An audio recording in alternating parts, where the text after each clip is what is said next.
अभी अमित शाह जी जब मैदान आए थे, मैदान में उन्होंने वापस से कहा कि यहाँ पर इतनी गुर्बती है, यहाँ पे इतनी गरीबी है, यहाँ पे इतना अजीब चल रहा है, ये चल रहा है, मैं 18,000 रुपया सबको दूंगा जीतने के बाद। तो आपने मतलब यहाँ पर क्या ज़कात और खैरात का आपने कोई मतलब मलहला चालू कर दिया है कि आप जब जीत कर आएंगे आप तभी हमें दान देंगे 18,000 रुपया? अबे भाई, तुम्हारा 18,000 रुपया किसको चाहिए?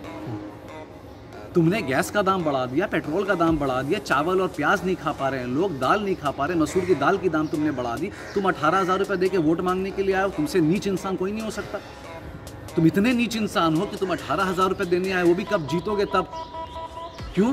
तुमको अगर देना था तुम सारे स्कीम बंगाल भेजते। तुमने सारे स्कीमों को रोक लिया अपने पास, केंद्र में सारे स्कीम को रोक लिया। बंगाल का 55,000 करोड़, मैं बताना चाहता हूँ सारे व्यूअर्स को, आप ये जान लीजिए और गूगल कर लीजिएगा और सेंट्रल गवर्नमेंट में जाके इसका सर्टिफिकेट भी ले लीजिए। बंगाल में 55,000 करोड़ अभी भी देना बाकी, जो डेवलपमेंट में काम आएगा। आपने क्यों नहीं दिया वो 55,000 करोड़? आप 18,000 रुपया किसको देना चाहते हैं?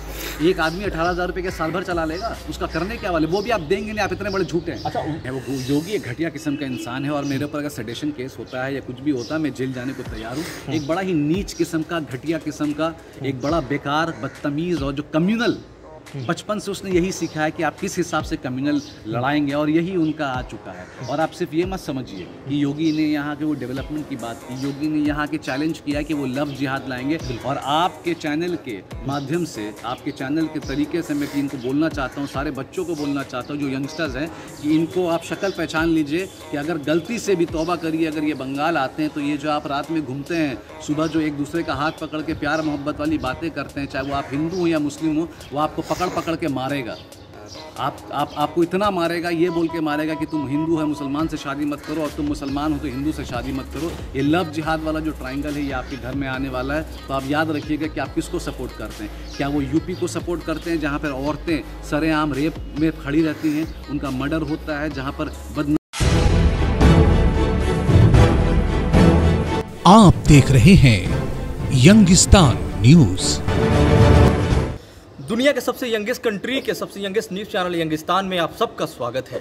और जैसा कि आप सबको मालूम है कि बंगाल में चुनाव का बिगुल बज चुका है और 27 मार्च से चुनाव का पहला चरण भी होने वाला है।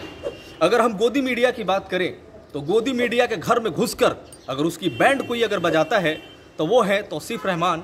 और हमारे साथ आज वो मौजूद है कलकत्ता में यंगिस्तान न्यूज़ में। तौसीफ भाई, सबसे पहले आपका बहुत बहुत स्वागत है।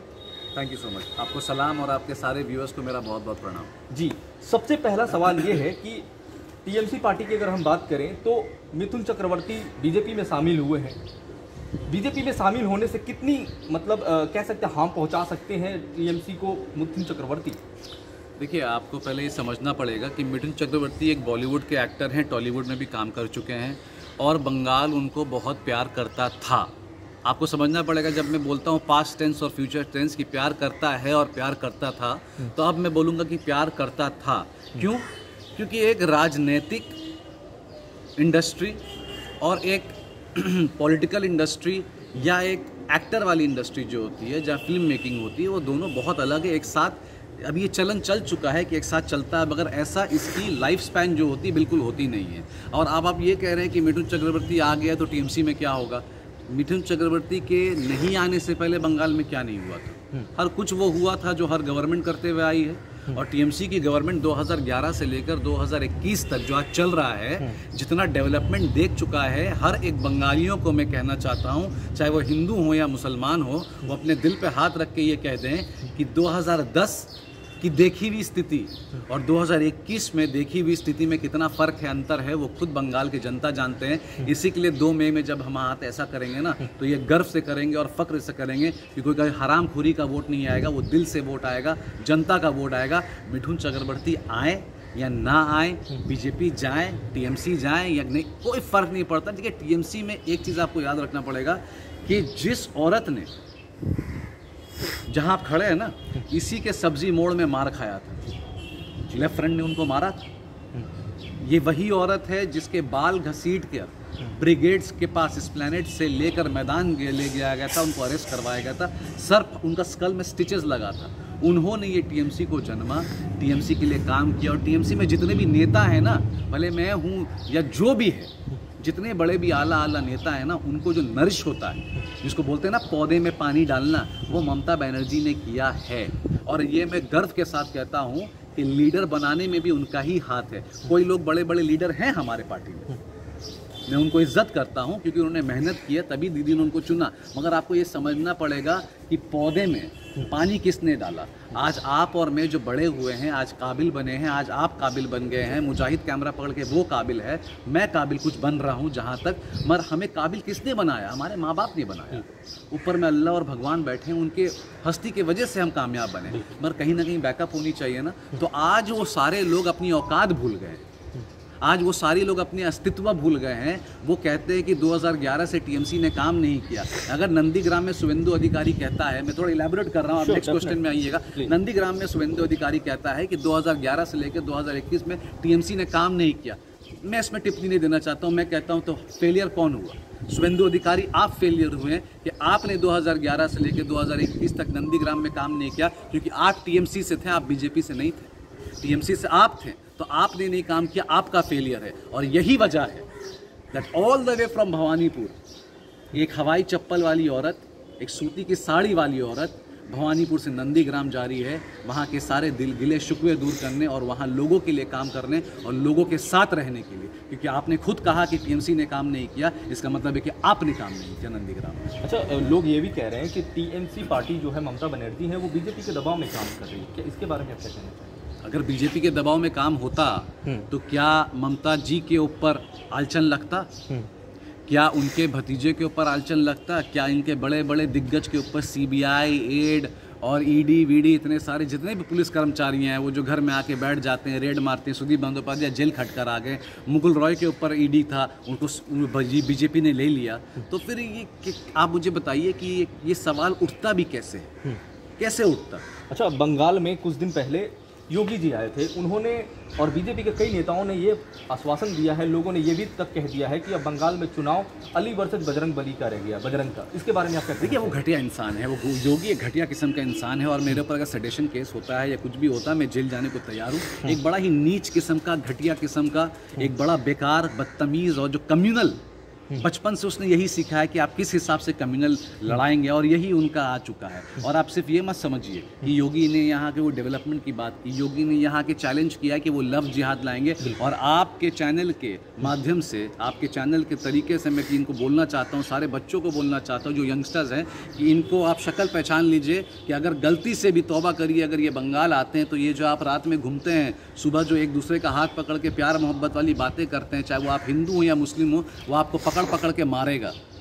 आपको इतना मारेगा, ये बोल के मारेगा कि तुम हिंदू है, मुसलमान से शादी मत करो, और तुम मुसलमान हो तो हिंदू से शादी मत करो। ये लव जिहाद वाला जो ट्रायंगल है, ये आपके घर में आने वाला है। तो आप याद रखिएगा कि आप किसको सपोर्ट करते हैं। क्या वो यूपी को सपोर्ट करते हैं जहाँ पर औरतें सरेआम रेप में खड़ी रहती हैं, उनका मर्डर होता है, जहाँ पर बदनसीबी से उन्नाव एक रेप कैपिटल बन चुका है। और ये कितनी बदनसीबी वाली बात है हमारे यूपी के भाई बहनों के लिए कि आज हम जैसे लोग बंगाल में खड़े होकर यूपी के बारे बुरा कह रहे हैं। मगर मैं यूपी के लोगों के बारे बुरा नहीं कह रहा हूँ, मैं चुनिंदा तौर पे स्पेसिफिकली मैं उस घटिया इंसान योगी आदित्यनाथ के बारे कह रहा हूँ, जो बिल्कुल एक कम्युनल आदमी है। अच्छा, बिहार चुनाव के तकरीबन 4 महीने कंप्लीट हो चुके हैं। जब चुनाव की सरगर्मियां थी बिहार में, तो 19 लाख रोजगार देने की बात करी गई थी। अभी तक इसके बारे में कोई भी बात नहीं की गई है, विधानसभा में भी अगर की जाए बात, या फिर मोदी की तरफ से बात की जाए। अभी बंगाल में चुनाव चल रहे हैं, चुनाव होने वाले भी हैं। प्रचार में विभिन्न तरीके के लोग मतलब बड़े बड़े वादे कर रहे हैं, ये होगा, वो होगा, ये होगा। तो बंगाल चुनाव को सिर्फ बिहार के जैसा जुमला रहेगा या फिर कुछ और होने वाला है यहाँ पे? देखिए, जुमला ही रहेगा ना। आप पहले दिन आके आपने ये कहा था कि बंगाल को हम सोने की चिड़िया बनाएंगे। देखिए, आपको समझना पड़ेगा सर कि बंगाल हिंदुस्तान से अलग नहीं है। हम जैसे लोग चाहते हैं कि मेरा हिंदुस्तान सोने की चिड़िया बने। सिर्फ बंगाल सोने की चिड़िया, बिहार सोने की चिड़िया, मध्य प्रदेश सोने की चिड़िया, असम, उत्तराखंड, सिर्फ वो सोने की चिड़िया नहीं बने। हिंदुस्तान अपने में एक इकाई की बात करता है, इकाई की भाषा करता है, यूनिटी की भाषा करता है और यूनिटी की बोल बोलता है। तो अगर आप सोने की चिड़िया बंगाल को बनाना चाहते हैं तो मैं हाथ जोड़ के आपको निवेदन करता हूं कि आप हिंदुस्तान को सोने की चिड़िया बनाएं। अगर आप हिंदुस्तान को सोने की चिड़िया बनाएंगे तो लाजमी और जाहिर सी बात है कि बंगाल भी सोने की चिड़िया बनेगा और कश्मीर भी सोने की चिड़िया बनेगा। आप देखिए, जुमले की बात आप कर रहे थे, 15 लाख कहाँ आया? हालांकि ये बहुत पुराना है, अब मैं इतना सीनियर हो चुका हूँ कि नहीं, मैं अब ये सब इंटरव्यू में इतना भूल चुका हूँ कि 15 लाख मुझे बोलने में भी शर्म आता है। लोग हंसते हैं, देखो वापस से 15 लाख कह रहा है, मगर बात जुमले की है, क्रोनोलॉजी की है। तो बात 15 लाख का आया। अभी अमित शाह जी जब मैदान आए थे, मैदान में उन्होंने वापस से कहा कि यहाँ पर इतनी गुर्बती है, यहाँ पे इतनी गरीबी है, यहाँ पे इतना अजीब चल रहा है, ये चल रहा है, मैं 18,000 रुपया सबको दूंगा जीतने के बाद। तो आपने मतलब यहाँ पर क्या ज़कात और खैरात का आपने कोई मतलब मलहला चालू कर दिया है कि आप जब जीत कर आएंगे आप तभी हमें दान देंगे 18,000 रुपया? अबे भाई, तुम्हारा 18,000 रुपया किसको चाहिए? तुमने गैस का दाम बढ़ा दिया, पेट्रोल का दाम बढ़ा दिया, चावल और प्याज नहीं खा पा रहे हैं लोग, दाल नहीं खा पा रहे, मसूर की दाल की दाम तुमने बढ़ा दी। तुम 18,000 रुपये दे के वोट मांगने के लिए आए हो? तुमसे नीच इंसान कोई नहीं हो सकता। तुम इतने नीच इंसान हो कि तुम 18,000 रुपये देने आए, वो भी कब जीतोगे तब। क्यों? तुमको अगर देना था तुम सारे स्कीम बंगाल भेजते। तुमने सारे स्कीमों को रोक लिया अपने पास, केंद्र में सारे स्कीम को रोक लिया। बंगाल का 55,000 करोड़, मैं बताना चाहता हूं सारे व्यूअर्स को, आप ये जान लीजिए और गूगल कर लीजिएगा और सेंट्रल गवर्नमेंट में जाके इसका सर्टिफिकेट भी ले लीजिए। बंगाल में 55,000 करोड़ अभी भी देना बाकी, जो डेवलपमेंट में काम आएगा। आपने क्यों नहीं दिया वो 55,000 करोड़? आप 18,000 रुपया किसको देना चाहते हैं? एक आदमी 18,000 रुपये के साल भर चला लेगा, उसका करने क्या वाले? वो भी आप देंगे नहीं, आप इतने बड़े झूठे हैं। अच्छा, उन वोटर्स के बारे में क्या कहना चाहेंगे जो बीजेपी सपोर्टर्स हैं, जो ये सोचते हैं कि जो 18,000 रुपये जो मिलने वाले हैं, अगर वही चीज़ अगर हम देखें तो बिहार चुनाव में उन्होंने बोला था 19 लाख रोजगार। मेरे भाई देखिए, मैं आपको बताना चाहता हूँ, टीएमसी हो, बीजेपी हो, कांग्रेस हो, सीपीएम हो, आज देखिए आप ये लेफ्ट फ्रंट वाला बिल्डिंग में यहीं खड़ा होकर इंटरव्यू दे रहा हूँ, तो देखिए ये हमारे भाई हैं। ये हमारी संस्कृति और सभ्यता है कि बंगाल हमेशा एक पॉलिटिकली ग्राउंड रहा है, भले चुनाव हो या ना हो। तो जो बीजेपी कर रहा है वो हमारा भाई नहीं है क्या? वो भी तो हमारा भाई है, वो भी तो हमारा बंगाली भाई है, चाहे वो हिंदू हो, मुसलमान हो, चाहे जो भी हो। तो हम उसके खिलाफ कुछ नहीं बोलना चाहते, मगर मैं इनको ये बोलना चाहता हूँ कि अगर तुम बीजेपी को सपोर्ट कर रहे हो तो तुम ये याद रख लेना ग्राउंड रियलिटी क्या है। ये वही लोग हैं जो 2014 से लेकर 2021 तक झूठ बोलते हुए आ रहे हैं। इन्होंने सारे चीज़ की प्रॉमिस की, आपको मिला क्या? आज आप, मैं बताना चाहता हूँ अपने मारवाड़ी भाइयों के लिए जो हावड़ा में बैठे हैं, बाली वहाँ पर बागुहाटी में बैठे हैं, लेक टाउन में बैठे हैं, आज सब गाली दे रहे हैं मोदी को। आज सारे गुजराती गाली दे रहे हैं मोदी को। ये सारा झूठ बात है कि मारवाड़ियों का सपोर्ट है, कोई सपोर्ट नहीं है। मारवाड़ी भाई सेक्युलर फ्रंट को पसंद करते हैं। और ये एक मारवाड़ी सेगमेंट जो है बंगाल में इतना बड़ा क्यों है? आज कोई दूसरी जगह क्यों नहीं है? आज बॉम्बे में गुजराती इतना बड़ा सेगमेंट है ना, वैसे ही बंगाल में हमारे मारवाड़ी भाई लोग का सेगमेंट बहुत बड़ा है। क्यों है? कैसे है? क्योंकि उनको यहाँ पर आराम है। उनको मालूम है कि मुझे कोई मुसलमान, हिंदू या सिख ईसाई करने वाला कोई नहीं है। मुझे अपना धंधा करना है, मैं धंधा में जाऊंगा, मुझे जो खाना मैं खाऊंगा, मुझे जो पहनना मैं पहनूंगा। यहाँ पे कोई बीफ को लेके, सुअर को लेके, शराब को लेके यहाँ किसी को चक्कर नहीं है। इसी के लिए इतनी बड़ी तादाद मेरे मारवाड़ी भाइयों की यहाँ पर रहती है।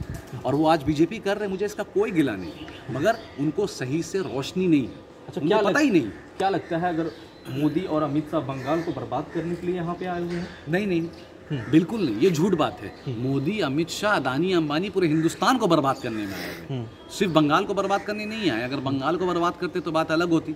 भाई हमें तो हिंदुस्तान में रहना है ना। अगर हिंदुस्तान तरक्की नहीं करेगा तो बंगाल कैसे तरक्की कर लेगा? बंगाल कोई बांग्लादेश थोड़ी ना है, कोई पाकिस्तान थोड़ी ना है, कोई लंदन अमेरिका, तो बंगाल तो हिंदुस्तान में आता है। मैं बार बार कहता हूँ, आप बंगाल की बात जब भी करते हैं मेरा दिल एक ही बात बोलता है, आप हिंदुस्तान की बात करिए। आप प्रधानमंत्री मेरे हैं, पूरे हिंदुस्तान के हैं, सिर्फ बीजेपी के प्रधानमंत्री नहीं हैं। और अभी चुनाव के हिसाब से आप बंगाल के प्रधानमंत्री मत बनिए। अच्छा, जाते जाते एक आखिरी सवाल है मेरा आपसे। 7 साल हो गए हैं मोदी जी की सरकार को बने हुए। बंगाल में ऐसा कोई बड़ा डेवलपमेंट जो आपको अच्छा लगा हो मोदी जी की सरकार में? मुझे मोदी जी के तरफ से बंगाल में कोई भी डेवलपमेंट समझ में नहीं आता, बिकॉज उन्होंने कुछ भेजा ही नहीं है। अगर वो चाहते तो बंगाल में आने से पहले, देखिए ये लोग ऐसे बेवकूफ़ पॉलिटिशियन हैं, इनको लगता है कि चुनाव में आके ये मांग लेंगे और उनको मिल जाएगा। अगर उनको चुनाव जीतना था यहाँ पे तो 2 साल 3 साल पहले इतना योजना भेजते हैं कि लोग खुद पूछते कि स्टेट का है कि सेंट्रल का है। तो सेंट्रल वाले तो आपको खुद बोलते कि नहीं भैया सेंट्रल का है, तो सेंट्रल से आया, जाहिर सी बात है कि मोदी जी भेजे होंगे। और कहाँ आया? कुछ तो नहीं आया, वरना आज ये सब करने की ज़रूरत क्या थी। एक ट्रेन का उद्घाटन होता है, मोदी जी आके उद्घाटन कर देते हैं। पर आप मुझे ये बताइए, ईस्ट टू वेस्ट मेट्रो का इनिशिएटिव किसने लिया था? मैं अपनी जनता के लिए क्वेश्चन छोड़ना चाहता हूँ कि उनके दिमाग में ये रहे कि ईस्ट टू वेस्ट जो बंगाल में मेट्रो पानी के अंदर से बन रहा है, one of the finest work जो हो रहा है, इसका इनिशिएटिव किसने लिया था? इस भीख मांगना पड़ा था सेंट्रल गवर्नमेंट से पैसे के, तब जाके अलॉटमेंट हुआ था। आज भी भीख मांगना पड़ रहा है सेंट्रल गवर्नमेंट से कि हमें हमारा पैसा वापस करिए ताकि हम डेवलपमेंट करें। अरे भाई, ममता बनर्जी यहाँ की सीएम है तो अपने घर से बंगाल को चलाएंगे क्या? वो भी तो अपने घर से नहीं चला रही है, पर पैसा तो सेंट्रल से आएगा। स्टेट टैक्स जो भी है वो तो खत्म हो जा रहा है। जाते जाते क्या लगता है कितनी सीट इस बार लेके आ रही है टीएमसी? देखिए, कितनी सीट लेकर आ रही वो तो नहीं पता, मुझे इतना पता है वापस से बोलना चाहता हूँ, 211 था, कुछ लोग चले गए हैं। सत्ता में दीदी ही रहेंगी, क्योंकि ये लोगों को अच्छे से पता है कि सत्ता में कौन आने वाला है। मेरा अनुमान है कि 190 to 195 टीएमसी सीट लेकर आएगी, और बाकी गठबंधन भी इस बार कुछ अच्छा करेगा, और हम चाहते हैं कि गठबंधन अच्छा करे, और बाकी सीट जो बीजेपी लेकर आने वाली आएगी। बिकॉज बीजेपी का वोट है, लोग वोट देना चाहते हैं उनको, बिकॉज उन्होंने 18 सीट लाया था और उनका संविधान राइट है। बिल्कुल, वो कहते हैं कि हम मर्डर करते हैं लोगों का। मैं आपके माध्यम से ये कहना चाहता हूँ, और हाथ जोड़ के इसको ज़रूर दिखाइएगा कि भैया देखिए, बंगाल के लोगों से और पूरे हिंदुस्तान के लोगों से मैं रिक्वेस्ट करता हूँ कि आप किसी भी पॉलिटिकल पार्टी को सपोर्ट करना चाहते हैं, आप करिए। आपको रैली में जाना है, आपको पैसे खर्च करने, आप करिए, मगर एक चीज़ याद रखिएगा कि बीजेपी पार्टी जो हमारे इतने लोगों का जान ले चुकी है, ये बंद कर दीजिए। ये हम नहीं चाहते हैं कि बंगाल में आपको जो करना करिए।